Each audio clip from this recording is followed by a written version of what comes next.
Google launches Android experiments, Twitter drops the 140-character limit on DMs, new iPad mini rumors. Oh, and by the way, it's our 100th episode!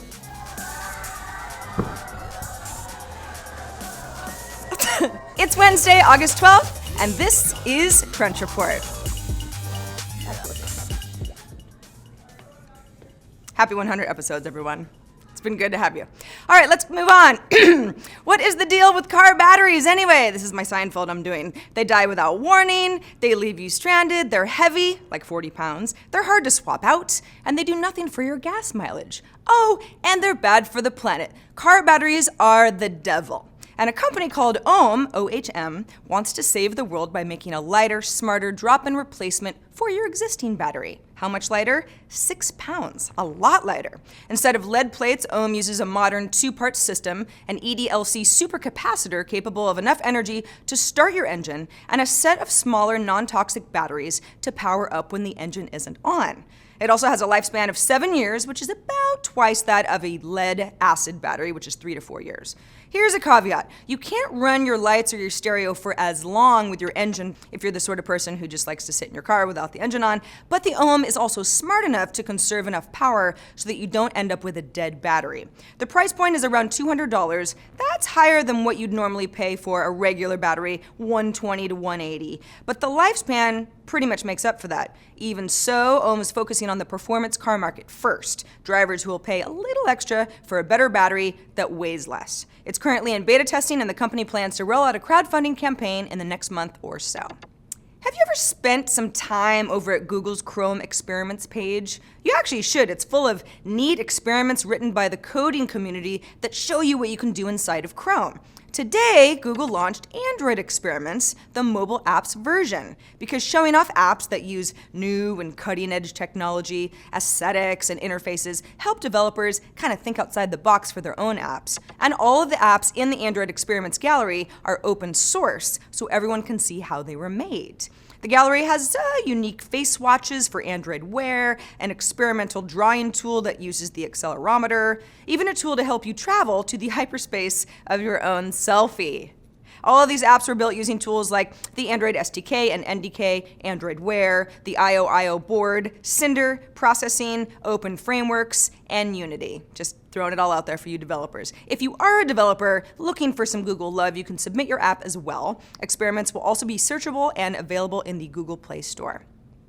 Last Friday, we passed along the report that Apple would hold its annual iPhone event on September 9th, and that it even might include an updated Apple TV or a new iPad, or both. Well, the latest rumor coming from Mako Takara and OnLeaks is that Apple is working on a major new version of the iPad mini that would be thinner, more powerful, and take advantage of all the newest features of iOS 9. Now, you might remember that back at WWDC in June, Apple unveiled split-screen multitasking for the iPad in iOS 9. Everybody went crazy, but only for the iPad Air 2, since that iPad model's A8X chip and 2 gigs of RAM made it the only model strong enough to handle true multitasking. The new iPad mini, let's call it the iPad mini 4, may get an updated system on a chip as well as more RAM, and that would boost it up to the Air level. Last year with the iPad mini 3, Apple only added a Touch ID fingerprint sensor, so a true upgrade this year feels about right. Starting today, Twitter has officially dropped the 140-character limit in direct messages, or DMs. If this kind of sounds like Groundhog Day, you've been here before, the company did announce that they would make this change back in June, but just now flipped the switch. Twitter swears that 140-character thing will stay in place for normal public tweets, but it's also calling longer DMs, quote, more powerful and fun, which is kind of a strange thing to say considering that Twitter was literally built on brevity, but okay. The change is rolling out now in Twitter's Android and iOS apps, on Twitter.com, TweetDeck, and Twitter for Mac. I tried them all and I didn't have this new change, so it's truly rolling out, and it will continue rolling out worldwide over the next few weeks. Now, this could be the first phase of getting people used to longer-winded chatting via Twitter DM before launching, let's say, a standalone app that would put it in direct competition with something like iMessage or Facebook Messenger. Just a thought.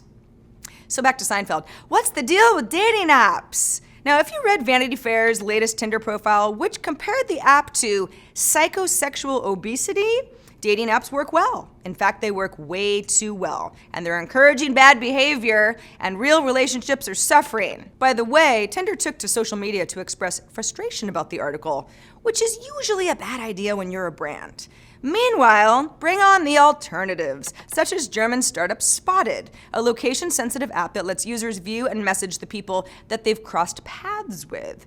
They just landed $14.5 million in Series A funding to expand to the US, Korea, and Japan, and grow its already pretty strong user base in Europe and North Africa. Spotted claims around 1 million users and says that usage is growing by around 3,000 downloads per day. The company launched back in 2013. It might remind some of you of another dating app called Happen, that's Happen without an E, which just passed 3 million registered users a year after it launched. Spotted takes a less transactional approach, as they say, to connecting strangers and touts its way above average proportion of female users. That's important. A lot of apps are doing this, such as Bumble, founded by ex-Tinder employee Whitney Wolfe, and UK-based startup ant-idate, which offers a gender-skewed, asymmetric twist that's designed to get women to reach out and make contact. Crunch Report airs Monday through Friday at 7 p.m. Eastern, 4 p.m. Pacific, right here on TechCrunch.com. Thanks for being with us for our first 100 episodes. We'll see you in another 100, and we'll also see you tomorrow.